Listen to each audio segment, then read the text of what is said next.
Hello friends, welcome to our channel. आज हम इस वीडियो में फाइनेंशियल एक्शन टास्क फोर्स के बारे में जानेंगे।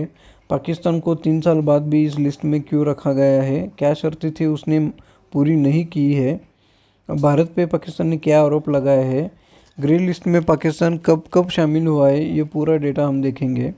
और FATF की ग्रे और ब्लैक लिस्ट में शामिल होने से क्या नुकसान होता है, ये भी हम इस वीडियो में पूरा कवर कर देंगे। तो आइए चलते फाइनेंशियल एक्शन टास्क फोर्स यानी FATF के बारे में जानते हैं। तो ये G7 देशों की पहल पर 1989 में इसकी स्थापना हुई थी। इसका हेड क्वार्टर पेरिस में है। इसके कुल सदस्य 39 है। भारत इसका 2010 से मेंबर बना हुआ है। 1990 में पहली बार सिफारिशें लागू की गई है इस FATF में। 1996 से 2012 तक 4 बार एक्ट में FATF के अपडेट किया गया है। तो ये प्रीलिम्स पॉइंट ऑफ व्यू से आप याद रखो। अब फाइनेंशियल एक्शन टास्क फोर्स यानी FATF ने पाकिस्तान को ग्रे लिस्ट में ही रखने का फैसला किया है। Pakistan global anti money laundering और टेरर फाइनेंसिंग बॉडी के सामने यह साबित करने में नाकाम साबित हुआ है कि उसने आतंकवाद के खिलाफ सख्त और प्रामाणिक कार्रवाई की है। पाकिस्तान को कुल 27 मांगें पूरी करनी थी। इनमें से 3 सबसे ज़्यादा अहम थी। इनमें से एक वह किसी भी रूप में पूरी नहीं कर पाया है। 2 पर आंशिक कार्रवाई की गई है और उसको 2018 से कंटिन्यू ग्रे लिस्ट में रखा गया है। तो इस बार पाकिस्तान को क्यों कंटिन्यू रखा गया है, ये देखेंगे। पाकिस्तान एक अहम शर्त पूरी करने में नाकाम रहा है। FATF के प्लेनरी सेशन के दौरान ये भी पाया गया है कि इमरान सरकार ने उन आतंकी सरगनाओं के खिलाफ जांच और कार्रवाई सही तरीके से नहीं की है जिन्हें UN ने आतंकी संगठनों का आका करार दिया है। FATF ने अपने बयान में कहा है कि हम उम्मीद करते हैं कि पाकिस्तान जल्द ही काउंटर टेररिस्ट फाइनेंसिंग से जुड़े बाकी शर्तें पूरी करेगा। इस दौरान पाकिस्तान ने जैश, लश्कर, अल-कायदा, इस्लामिक स्टेट के आतंकियों के खिलाफ कार्रवाई की जानकारी भी दी है। पाकिस्तान अब तक जमात-उद-दावा के हाफिज सईद और कुछ तालिबानी नेताओं के खिलाफ भी कार्रवाई कर पाया है, लेकिन उसके पुख्ता सबूत देने में नाकाम रहा है। जैश ए मोहम्मद चीफ मसूद अजहर और हक्कानी ग्रुप के नेताओं के खिलाफ तो एक्शन ही नहीं हुआ है, ऐसा FATF का मानना है, इसलिए उसको ग्रे लिस्ट में कंटिन्यू रखा गया है। ओके, तो अब FATF क्या करेगा? तो FATF ऑफ पाकिस्तान में जाकर कार्रवाई का जायज़ा लेगा, मनी लॉन्ड्रिंग और टेरर फाइनेंसिंग से जुड़े दस्तावेज खंगालेगा और उसका रिपोर्ट वो पेरिस में सबमिट कर देगा। ये भी देखा जाएगा कि जिन संगठनों पर प्रतिबंध लगाया गया है वे कितने कारगर साबित हुए हैं, ये भी वो देखेगा।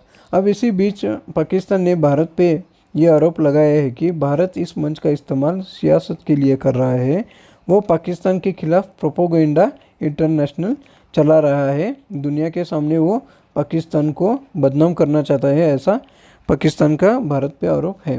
तो अब हम देखेंगे FATF की ग्रे लिस्ट में पाकिस्तान कब गया है। तो 2008 में सबसे पहली बार पाकिस्तान इस लिस्ट में शामिल हुआ है। उसके बाद 2009 में उसको इससे बाहर निकाला गया था। 2012 में वो फिर से इस लिस्ट में शामिल हुआ है। उसके बाद 2016 में उसको फिर से निकाला गया था इस लिस्ट से, और फिर से 2018 में इसको पाकिस्तान को इस लिस्ट में शामिल किया गया है 2018 में, और अभी तक वो इसी लिस्ट में कायम है। तो अब हम देखेंगे FATF की ग्रे और ब्लैक लिस्ट में शामिल होने से क्या नुकसान है। पहले तो हम ग्रे लिस्ट के बारे में जानते हैं। इस लिस्ट में उन देशों को रखा जाता है जिन पर टेरर फाइनेंसिंग और मनी लॉन्ड्रिंग में शामिल होने या इनकी अनदेखी का शक होता है। उन देशों को कार्रवाई करने की सशर्त मोहलत दी जाती है, उनकी मॉनिटरिंग की जाती है। कुल मिलाकर आप इसको वार्निंग विथ मॉनिटरिंग कह सकते हैं। ओके, तो इसके क्या नुकसान है? तो ग्रे लिस्ट वाले देशों को किसी भी इंटरनेशनल मॉनिटरी बॉडी या देश से कर्जे लेने के पहले बेहद सख्त शर्तों को पूरा करना पड़ता है। ज़्यादातर संस्थाएं कर्ज देने में आनाकानी करती है। ट्रेड में भी उसको दिक्कतों का सामना करना पड़ता है। तो अब हम देखेंगे ब्लैक लिस्ट में जाने से क्या नुकसान होता है। तो ब्लैक लिस्ट जब सबूतों से ये साबित हो जाता है कि किसी देश से टेरर फाइनेंसिंग और मनी लॉन्ड्रिंग हो रही है और वो इन पर लगाम नहीं कस रहा है तो उसे ब्लैक लिस्ट में डाला जाता है। उसमें उसी देश को ब्लैक लिस्ट में डाला जाता है जिसमें सबूतों से साबित हो जाता है कि वो टेरर फाइनेंसिंग और मनी लॉन्ड्रिंग में शामिल है और वो इन पर लगाम नहीं कस रहा है, तो उनको ब्लैक लिस्ट में डाला जाता है। तो नुकसान क्या होते हैं? IMF, वर्ल्ड बैंक या कोई भी फाइनेंशियल बॉडी आर्थिक मदद नहीं दे सकती है। मल्टीनेशनल कंपनियां कारोबार समेट लेती है। रेटिंग एजेंसियां नेगेटिव लिस्ट में डाल देती है। कुल मिलाकर अर्थव्यवस्था तबाही की कगार पर पहुंच जाती है। ये हमने देख लिया है ग्रे लिस्ट और ब्लैक लिस्ट।